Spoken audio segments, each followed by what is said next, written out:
when we moved up to Northern California, in the Redwood, Crescent City, where all the redwoods are. And over there we were so isolated. I think last time I ate this was like, maybe about, I don't remember. It's been so long, I don't even remember. I think it was at a Korean buffet when I was in LA in 2007, I would think, 2006, 2007, that's how long it was. And my mom really didn't make this, so whenever we went to a party, that's when I ate this. Because it's like, it's not an everyday food. So if you have kids, I bet you they will love this for the lunch. If you pack a little bit of steamed rice, and you do like a little bit of a stir-fried vegetable, and then you put this in there, they'll just eat it up. I know I would. You can make these with the eggs all ahead, put it in the freezer, ice wrap, individually cook them, freeze it separately, and then put it. Hi everyone, today we'll be making Dongurang Dthang. Dongurang Dthang is usually a meat that's kind of like, it's made with meat. Meat and tofu. But today we're gonna make it vegan using textured vegetable protein. And Dongurang means round. Dang means ding. So it's basically saying a round ding. So something round. And that's what we're gonna do today. We're gonna make Dongurang Dthang. And we're gonna make it vegan. So you can enjoy this knowing no animals were harmed, okay? I haven't had this in about 13 years, I think. Yeah. I'm gonna eat a lot of it, alright? And let's get to this. To start with, we have about 200 grams of textured vegetable protein. So textured vegetable protein is basically made from soy. And you can make this at home. If you have tofu, you just take firm tofu like this and squeeze as much as water as you can. Then you put this in either a Ziploc container or wrap it with plastic wrap and put it into the freezer. So what happens in the freezer is that the cell of the tofu, the protein, actually turns into like a sponge. So it creates like a spongy texture. And then you let it thaw out and you squeeze all the water out. And then if you have a dehydrator, you kind of crumble it you put like a cheesecloth on top, and then you crumble the frozen thawed and squeeze the tofu into pieces like this, and you dry it in the dehydrator until all the moisture is gone. And that's how you get textured vegetable protein. But these are so cheap to buy. I bought this one at Winco in the bulk food section, and it was like $3 a pound. So it's really inexpensive.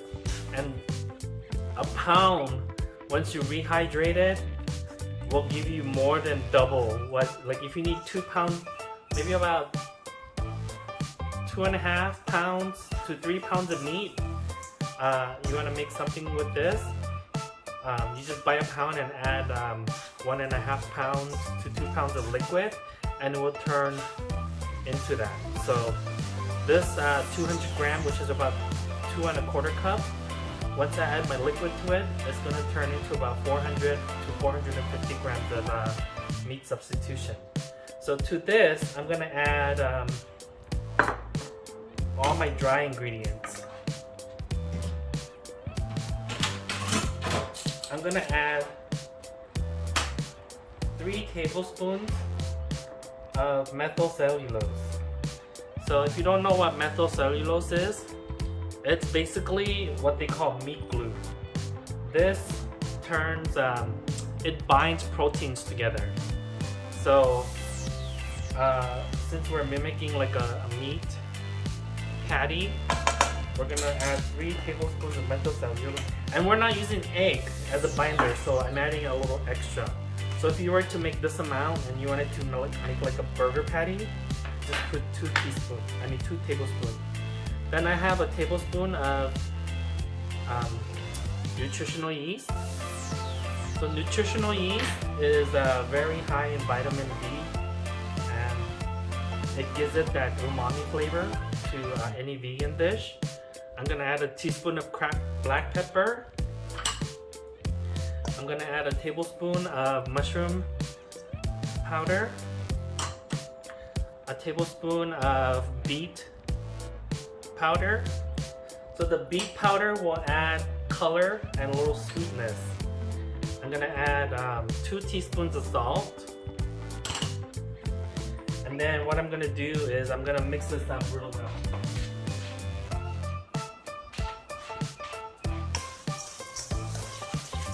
I just want to make sure that methyl cellulose and all these other dry ingredients are mixed up well. Because if you just add the water to where the lumps of methyl cellulose is, you're just going to get a lump there and not going to get a really nice mixture. Then in here I have 1.5 cup of filtered water with 2 tablespoons of soy sauce and 1 tablespoon of vinegar. The vinegar will kind of bring brightness to the dish. I put rice wine vinegar. And then to give it that meaty flavor, or like, not to gross you out, but like the bloody flavor, I'm gonna add some iron. This is iron supplement. This is totally vegan. I got it from the health food store. So yeah. As a vegan, I do need a good source of iron because I don't eat red meat, you know. And this is totally all from vegetables, so this is vegan. And if you don't want to make that meaty flavor, you can leave the iron out. But because when I used to eat meat, or when I did eat meat, I know what it tastes like, so I would enjoy this dish more if it was closer to the dish that I remember. So if you never had this but you want to try it and the thought of it tasting similar to meat freaks you out, then just leave it out. So now that I have it mixed up, mix it really well. It's already starting to thicken up and it's turning into like a bunch right here. Starting to mix into a nice. It's already clumping like meat. Okay, so we're gonna let this sit. We'll let it sit for about 5 minutes while we do the tofu. I have firm tofu here, and I'm using this. This is what do you call this? This is to make Thai iced tea, what you strain. So it's basically like cheesecloth, but it's finer. I think it takes out more of the solids than like cheesecloth. I found that cheesecloth, just like the tofu comes through, but then if you look at this, there's like red threading because when I bought this, when they manufactured it, they didn't sew it up tight enough so that nothing would seep through. When I used to do this before I did this with the sewing machine, the tofu would like squeeze out of here. So I modified it, I sewed it up, and now I'm gonna just squeeze all that water out. It's important you squeeze as much water as you can out of this. Otherwise your Dongurang is gonna be too mushy and it's gonna just fall apart on you when you cook it.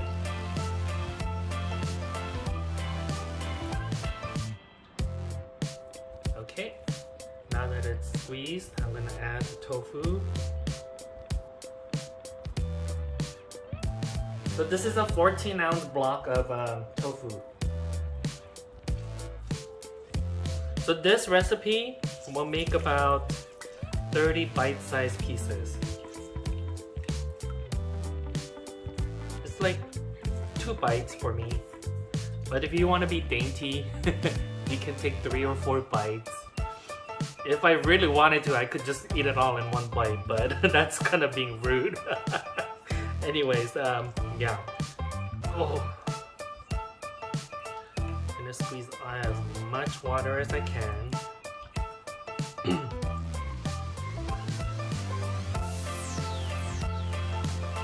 I'm gonna squeeze the tofu in here. And And then to clean this, what I do is I soak it in like a bowl of water with a little bit of bleach in it. And then once it sits in there for about 30 minutes, I'll just take it and just hand wash it. Just get all the chunks out and then just air dry. And that's how I take care of this.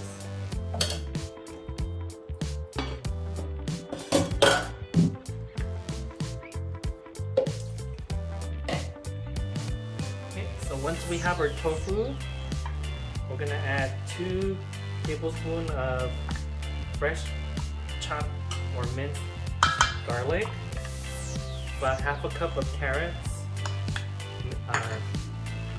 chopped fine, half a cup of green yellow onion chopped fine, and then half a cup of green onion sliced really thin. Yes, Samantha.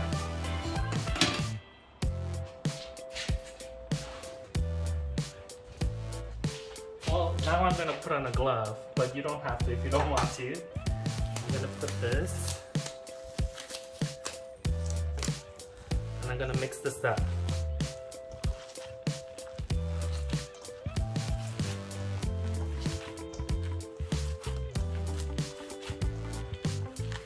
Oh.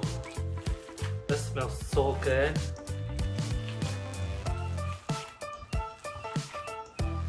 And then so that, you know, this doesn't have any like raw animal protein in it. And what you have to watch out for with raw animal protein is that there may be bacteria in there. Especially with beef, like E. coli. If you're using ground pork, you gotta watch out for the worms in the pork. Doing it vegan, you don't have to worry about any of that.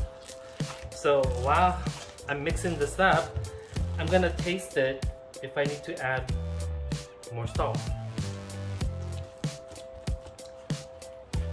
And no, that 2 teaspoons of salt was more than, not more than enough, was just right. More than enough would make this salty, and it's not salty. Okay, so once you have this,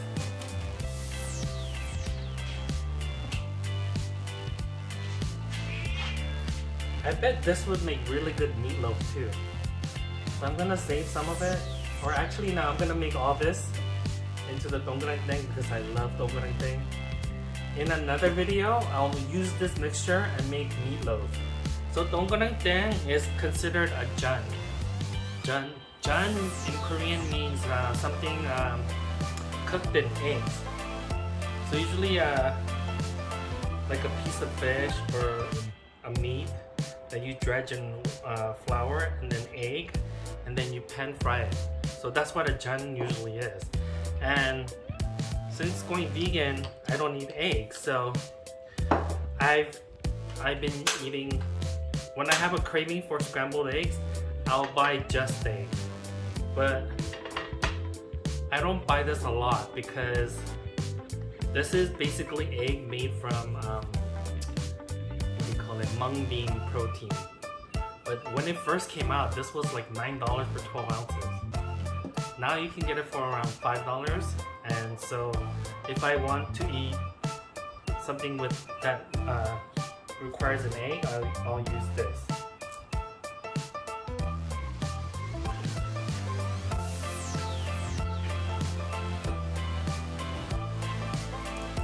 So on medium heat, I have some oil just to coat the pan. Not a lot, just to coat the pan. I heat it up on high and then I'll turn it down to medium low. And then I'm using a cookie scoop because I want them all to be the same size. That's the pastry chef in me that's doing this. So, okay. I'm gonna do about 7 at one time.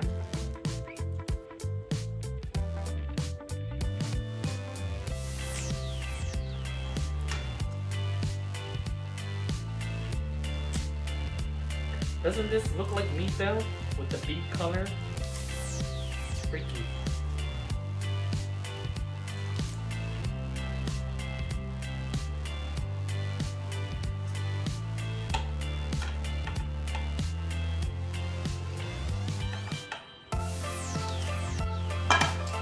basically,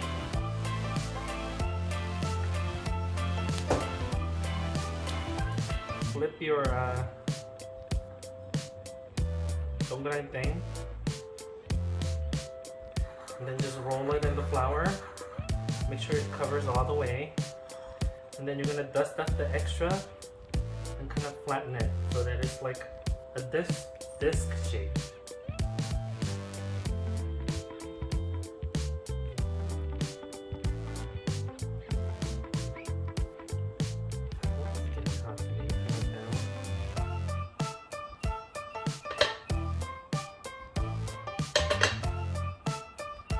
If you have too much flour, it's gonna be like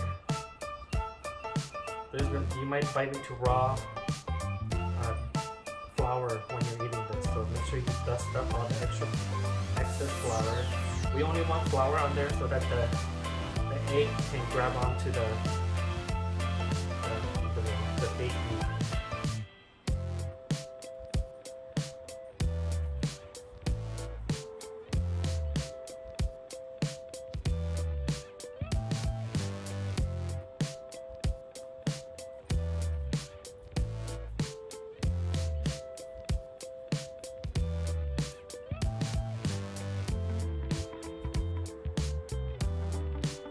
So we're gonna cook this about 3 to 4 minutes on each side on medium low, because there's no meat in here that you need to cook all the way.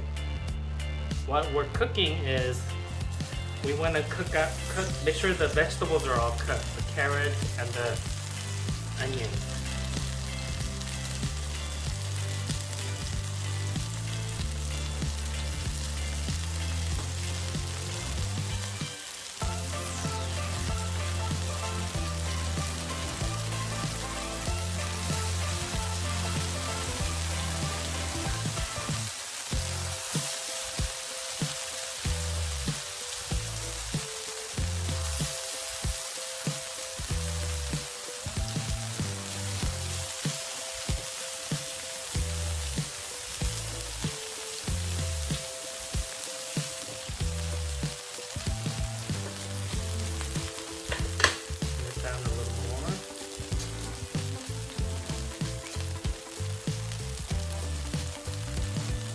Just gonna loosen it so that it's, make sure that they're loose and not gonna stick to the pan.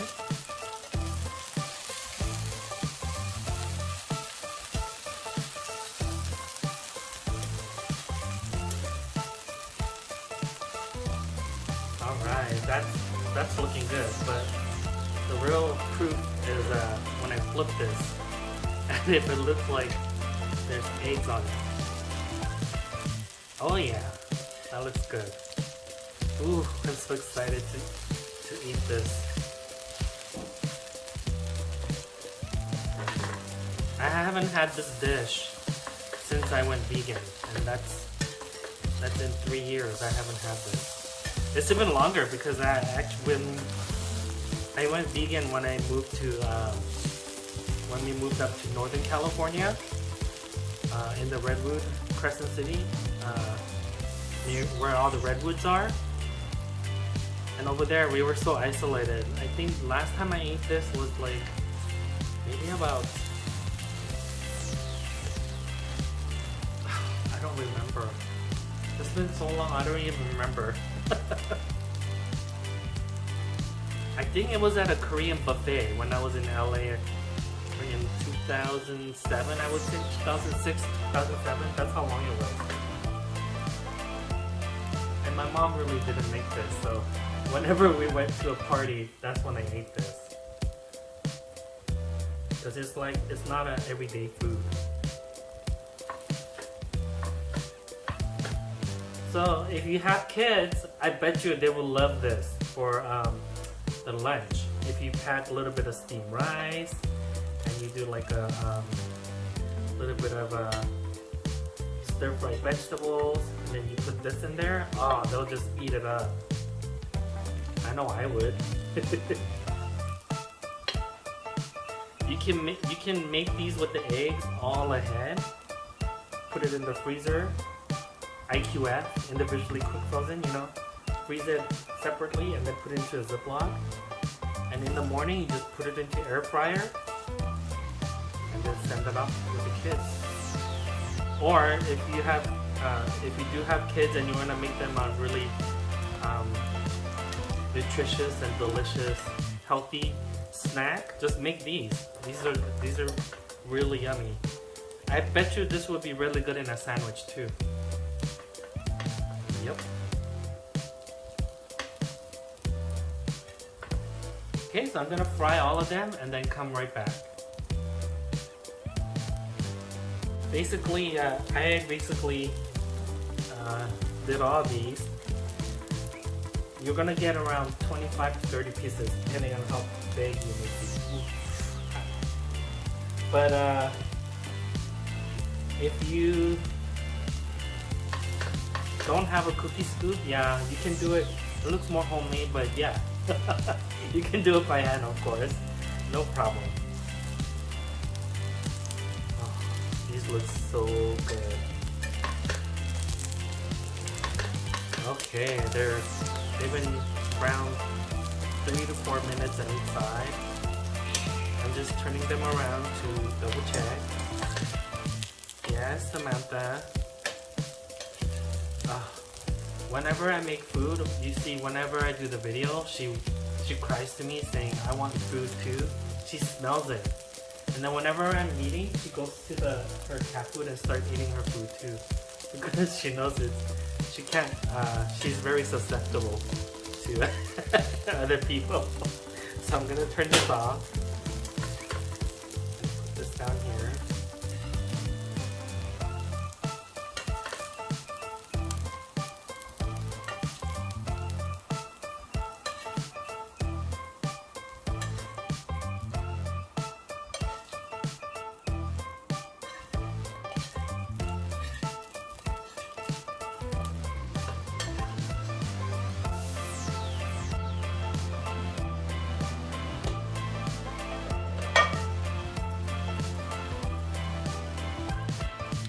Now this is good on its own, but if you wanted to do like a little dipping sauce for the kids. So in here I have 1/4 cup of ketchup. I used the organic one from Costco, which has real sugar. 2 tablespoons of brown sugar. A tablespoon of Maggi sauce. If you can find vegan Worcestershire, that works too. And then a tablespoon of soy sauce and teaspoon of sesame seed. And that's what I have on here. Okay, so without the sauce, it's tasty too. If you want to make it for kids and you want it extra tasty, you can give them the sauce. It's so delicious.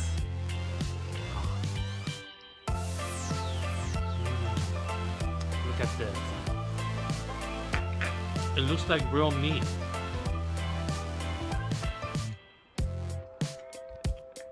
And the texture is like real meat. The huge parts of texture vegetable protein has chew to it, so it's like when you're chewing ground beef. It's yummy with the sauce, but it's yummy without it too.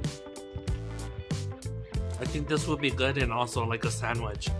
Like if you wanted to make banh mi. That's my other favorite sandwich.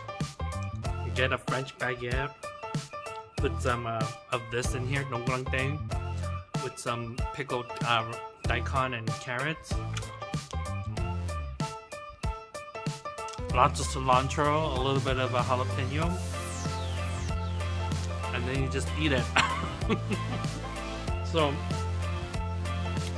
I hope you enjoy watching me make this Dongurang Dthang. Hope you make your own at home. It's very easy, so easy, anyone can do it. Okay? Make sure you like, subscribe, and share this video with all your friends and family. Okay? That will help me to make more videos later on. Make sure you subscribe, okay? I'll see you next time.